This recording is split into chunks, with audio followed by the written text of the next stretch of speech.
एक जोरदार प्रहार के साथ घर के आईने को तोड़ते हुए मैं जोर से चिल्लाते हुए बोला, पागल हो गया है तू? कम से कम तू तो मुझे देख, एक आईना ही तो होता है जो कभी झूठ नहीं बोलता, और तेरे भी नखरे हो रहे हैं। पूजा भागते हुए आई और टूटे शीशे को हैरानी से देखते हुए मम्मी को आवाज़ लगाते हुए बोली, माँ कोई भी नहीं है कमरे में, और ये शीशा पता नहीं कैसे टूट गया।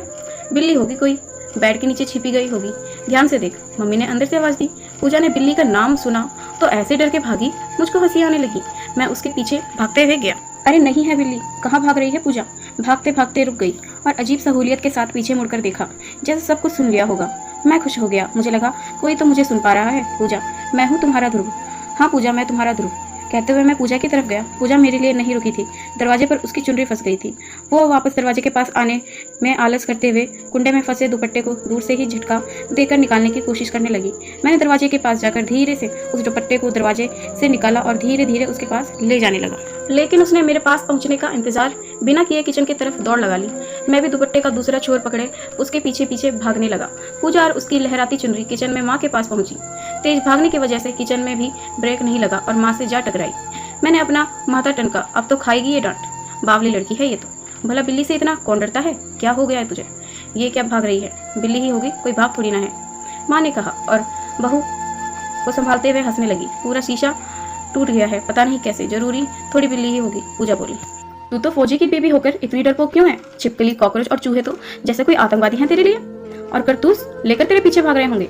आज आएगा ना ध्रुव तो बोल देना पहले कि पहले घर के आतंकवादियों का सफाया करो, बॉर्डर के तो करते ही रहते हो, माँ बोली। पूजा भी हल्की मुस्कुराहट के साथ चूल्हे में चढ़ाई खीर को चम्मच से हिलाने लगी। कितनी खुशी है दोनों में मेरे आने की, और मैं सुबह से थक गया दोनों को ये बताते बताते कि मैं आ गया हूँ। कब से तो आगे पीछे घूम रहा हूँ इनके, लेकिन नहीं, इनको मुझसे कोई मतलब नहीं है, मेरे लिए पकवान बनाने से मतलब है।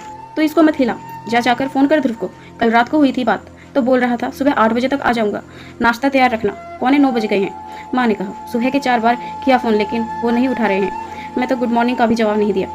आने दो उनको आज, मैं तो बात ही नहीं करूंगी, पूजा ने कहा। सोया होगा गाड़ियों में, जाम लगा होगा, जानबूझकर थोड़ी इग्नोर करेगा। तू एक बार और कर फ़ोन, जब मेरे फ़ोन से कर, माँ ने कहा। पूजा ने फ्रिज के ऊपर से माँ का फ़ोन उठाया और मेरा नंबर डायल करते हुए मिलाने लगी। मैं मुस्कुराते हुए सोचने लगा कि पूजा को मेरा नंबर याद रहता है। वो अपने फ़ोन से भी मुझे नंबर डायल करके फ़ोन करती है, जबकि नंबर सेव रहता है और कॉल हिस्ट्री में भी पहले या दूसरे नंबर पर रहता है। फिर भी आदत से मजबूर घंटी जा रही है लेकिन उठा नहीं रही। घंटी की आवाज़ सुनकर मैंने जेब टटोला तो मेरे जेब में फ़ोन नहीं था। संदेशे आते हैं वाले गाने की सीटी मुझे इतनी पसंद थी कि मैंने रिंगटोन पर वही लगाया था। शायद मेरे फौजी होने का भी एक कारण था और उस गाने से मुझे बहुत लगाव था। फ़ोन की रिंगटोन की आवाज़ गूंज रही थी एक सुनसान जंगल में। मोबाइल ज़मीन पर हल्की धूप घास के और उसकी बूंदों को ओढ़े हुए वाइब्रेट कर रहा था, और उसके थोड़ी ही दूर एक गाड़ी का एक दरवाज़ा अध जला हुआ था और कांच के काले टुकड़े थे, और पास ही एक गाड़ी के पहिए में अब तक आग लग रही थी। रिंगटोन की आवाज़ कानों में गूंज रही थी क्योंकि मैं अभी मोबाइल के पास जा चुका था। मोबाइल के पास जलती हुई गाड़ी और झाड़ियों में फंसी हुई कुछ लाशें को देखकर मैं हैरान था। मोबाइल को पास जाकर देखा तो मेरी माँ का फ़ोन आ रहा था और मैं जानता था कि मेरी पत्नी पूजा कर रही है। उन्हीं लाशों में खुद को देख मैं जोर से चिल्लाया, नहीं मेरी नहीं। बोलने की आवाज़ पूरे इलाके में गूंज रही थी, वो भी सिर्फ मेरे लिए। मैं चारों तरफ गर्दन घुमाते हुए धीरे से खुद की लाश के पास गया और उसे उठाने लगा, उसके सीने को मलने लगा ताकि श्वास वापस आ सके, लेकिन यह असंभव कार्य था। मैं हिम्मत हार चुका था। एक तरफ पूजा और माँ दोनों मेरा इंतजार था और दूसरी तरफ मेरी गाड़ी का ब्लास्ट हो चुका था। मेरी तो नहीं लेकिन सरकारी गाड़ी थी जिसमें मैं और मेरे 5-6 और साथी थे। शायद गाड़ी सड़क से नीचे गिर गई थी। मैं रात के उस वक्त को याद करने लगा जब हम एक साथ बॉर्डर के पास लगे कैंप से अपनी छुट्टी अपूर्व करके लौट रहे थे। सारे भाई लोग भी उतने ही खुश थे जितने हम 7 लोग जिन्हें छुट्टी मिली थी। ध्रुव, यार हमारा मन नहीं लगेगा तेरे बिना। रात को कंबल कुटाई किसकी करेंगे? राहुल ने शरारती अंदाज में कहा। राहुल मेरा सबसे बेस्ट फ्रेंड था और परेशान भी सबसे ज़्यादा मुझे ही करता था। जब वो परेशान करता तब मुझे ऐसा लगता कि जैसे वो दोस्ती के नाम पर बस मजाक उड़ाता है मेरा। मैं बहुत बार उससे हमेशा के लिए झगड़ा कर दोस्ती से छुट्टी लेने की सोच लेता था। तंग आकर उसकी बात बात पर छेड़ना और बाकी लोगों के साथ मेरी खिल्ली उड़ाना मुझे पसंद नहीं था, लेकिन हर मुसीबत में जब वो मेरा साथ देता था तो मुझे यकीन हो गया कि वो बस मजाक करके सबको हंसाता है, दोस्ती भी तो निभाता है। उस दिन जब 4 आतंकवादियों ने कैंप पर हमला किया तो बाकी सब लड़ते लड़ते वहाँ से निकलकर दूसरी तरफ भाग चुके थे, लेकिन राहुल तब तक दीवार लांघकर नहीं गया जब तक मैं वहाँ फंसा हुआ था, जबकि वो ही सबसे फुर्तीला था। उसने पहले मुझे दीवार लंघवाया, उसके बाद खुद लंबी छलांग लगाई। उस दिन मुझे एहसास हुआ कि राहुल ही मेरा सबसे अच्छा दोस्त है। ध्रुव घर पहुंचेगा, उससे पहले पहुंच चुकी होगी उसकी कहानी। जिस तरह उसने इन 8 साल के आतंकवाद वादियों का जीना हराम किया था। घुसपैठियों को उनके कैंप में घुसकर मारने का खिताब भी तो ध्रुव को हासिल है। यही नहीं, ध्रुव ने अकेले 8 आतंकवादियों से लड़कर सुपर हीरो की उपाधि जो हासिल की थी, उस दिन को कैसे देश भूल जाएंगे जब 4 जवानों को शहीद करने वाले आतंकवादियों ने ध्रुव को किडनैप करके पूरे देश को चुनौती दे दी थी और अपनी शर्त मंजूर करने के लिए धमकियां भी दे रहे थे। ध्रुव ने ही उस शर्त को ना मानने को कहा था, लेकिन सरकार ने अपने जवान के लिए शर्त मंजूर कर ली थी, तो ध्रुव ने उन सभी आतंकवादियों के साथ उनकी शर्तों का नामो निशान भी मिटा दिया था। रघु अकेले अकेले आंखों में पानी लिए मेरे तारीफ किए जा रहा था। अरे बस कर मेरे भाई, रो मत। तुम मेरे लिए रोते हो और मुझे फिक्र उस माँ की है जिसने कल शाम को भी ठीक से खाना नहीं खाया होगा, ये सोचकर कि कल सुबह अपने बेटे के साथ खाऊंगी। और मेरी बीवी पूजा कितनी बदनसीब है, वो उसे तो प्यार से गले भी साल में एक बार लगाया हूँ, वो भी इंतजार कर रही होगी कि मैं आऊँगा तो पहले ढेर सारी शिकायत करेगी और उसके बाद अपने दिल की बात बताएगी। मैं फिर उसका हाथ पकड़कर उसकी उंगली से उसे घुमाते हुए किसी हिंदी पुराने ज़माने के गाने में झूमूंगा, जैसे हर बार झूमते थे।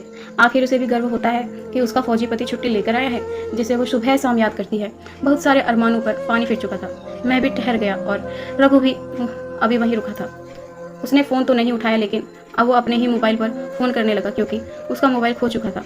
उसे उम्मीद थी कि यहीं कहीं गिरा होगा। सूरज की शुरुआती किरण अब झाड़ियों से छनते हुए हमारी तरफ आने लगी और झाड़ियों की औस भी कोहरे बनकर उड़ने लगी। लघु हमारी राज के पास बैठे गया और इंतजार करने लगा कि उनकी मदद के लिए टीम आए। मैं अब जान चुका था कि मैं मर गया, इसलिए अभी इन झाड़ियों से ज़्यादा ज़रूरी था घर जाकर ये देखना कि कहीं उन तक खबर तो नहीं पहुंच गई। घर गया तो अभी भी वहाँ कुछ नहीं पता। वो लोग टेंशन में ज़रूर थे कि 9:15 बज गए, लेकिन मैं घर वापस नहीं आया, ना ही फ़ोन उठा रहा था। तेरे पास उसके दोस्त का नंबर होगा, किसी को फ़ोन करके पूछ। माँ ने पूजा से कहा। एक ही का नंबर है, राहुल का, लेकिन वो साथ नहीं आया। मैंने किया था उनको फ़ोन। पूजा ने कहा एक बार और करके पूछ ले, वो ध्रुव के अलावा किसी और को फ़ोन करके पूछ लेगा, माँ बोली। माँ की जिद को देखते हुए पूजा ने फिर से राहुल को फ़ोन किया। इस बीच राहुल की रघु से बात हो चुकी थी मेरे फ़ोन से, इसलिए राहुल सब जानता था। एक झिझक के साथ राहुल ने फ़ोन उठाया। हेलो भैया, आपकी हुई बात उनसे? पूजा ने कहा। राहुल के पास कहने को कोई शब्द नहीं थे। उसने कांपती और रोती सी आवाज़ में कहा, भाभी आप टीवी खोल लो। कहते ही राहुल ने फ़ोन काट दिया। टीवी खोल लो सुनते ही पूजा सुन्न पड़ गई। एक तरफ राहुल की दर्द भरी आवाज़ और ऊपर से उसने कुछ बताया भी नहीं। पूजा की हिम्मत ही नहीं हुई टीवी खोलने की, फिर भी वो आगे गई और टीवी खोलते हुए सोफे में बैठ गई। पूजा को शांत देखकर माँ की चीख निकल गई। सुबह सुबह शीशे के टूटना पहले ही अपशगुन हुआ था, ऊपर से उसकी दाईं आंख सुबह से फड़क रही थी, जिससे वो सिर्फ इसलिए इग्नोर कर रही थी क्योंकि हमेशा अच्छा और पॉजिटिव सोचना चाहिए। टीवी में समाचार इस प्रकार थे। सुपर हीरो ध्रुव और उसके साथी हुए आतंकवादियों के धोखे का शिकार। कुछ दिन पहले ध्रुव के दिखाए कारनामे से हुए डरे हुए आतंकवादियों ने रात के अंधेरे का फायदा उठाकर किया पलटवार। देश को फिर से हुआ 6 जवानों को खोने का नुकसान। फिर से भारत माता के 6 पुत्र अब हमेशा के लिए सो गए अपनी माँ के गोद में। 6 शहीद जवानों को पूरा देश देगा भावभीनी श्रद्धांजलि। शहीद जवान ध्रुव की जगह उनकी मां निर्जला देवी को किया जाएगा सम्मानित। समाचार देखते देखते पूजा बेहोश हो गई और माँ की आंखों से भी आंसू बहाते हुए टीवी पर नजर गड़ाए न कुछ देख रही थी न कुछ सुन रही थी, क्योंकि जो उसने सुना उसके अलावा उसके सुनने लायक कोई बात नहीं थी। दुनिया में समाचार के शौकीन पड़ोसी लोग खबर सुनकर हमारे घर आने लगे थे। टिप टिप टिटी एक गाड़ी हॉर्न दे देकर लगातार चल रही थी और एक मोबाइल जो बार बार रिंग हो रहा था। बस की सीट के नीचे की तरफ लटका हेडफोन और बैग के ऊपर रखा हुआ सिर, सब बस के इमोशनल चलने से उत्पन्न कंपन से कांप रहे थे और पसीने से भरा हुआ ध्रुव आंखों से आंसू बहा रहा था। फिर अचानक एक तेज ब्रेक से ध्रुव सीट से नीचे फिसल गया। बेइज्जती के डर से एकदम उठा और देखने लगा कि किसी ने उसे गिरते हुए देखा तो नहीं, वरना फिर से खिल्ली उड़ाने लगेंगे। शुक्र है सब मजे में सो रहे थे, बस ड्राइवर जगा हुआ था। खिड़की से बाहर झांकते हुए उबासी लेकर ध्रुव झटक से बैठ गया। हे प्रभु, ये सुपर हीरो बनने के सपने क्यों इतने तंग करते हैं मुझे? आपने फौजी साथी तो मुझे पेल के रखते थे, फिर इतने सारे आतंकवादियों को उनके कैंप में जाकर कैसे मारा मैंने, और मैं खुद ही तो मेरा बेकार आज वाला सपना तो बिल्कुल ही बेकार था। कहते हुए ध्रुव ने हेडफोन कान में डालते हुए पूजा को फ़ोन किया।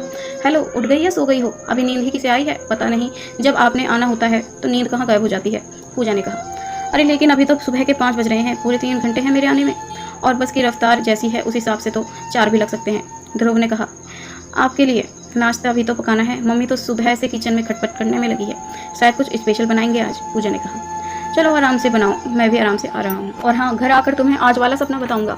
आज तो सपना मेरा इतना खतरनाक था कि जब उठा तो पूरी आंखें भीग गई थी, ध्रुव ने कहा। ऐसे भी क्या देख लिया, चलो घर आकर बताना, मैं भी कुछ काम कर लेती हूँ, पूजा ने कहा। ओके बाय, ध्रुव ने कहा और फ़ोन काट के आंखें बंद कर ली। बाकी सारे साथी सोए हुए थे, अब ध्रुव को नींद आ रही थी।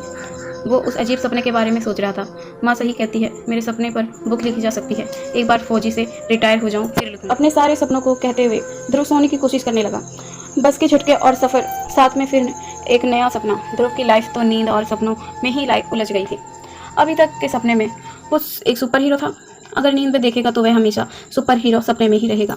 असल ज़िंदगी में सुपर हीरो बनने के लिए खुली आंखों से सपने देखने पड़ते हैं और मेहनत करनी पड़ती है।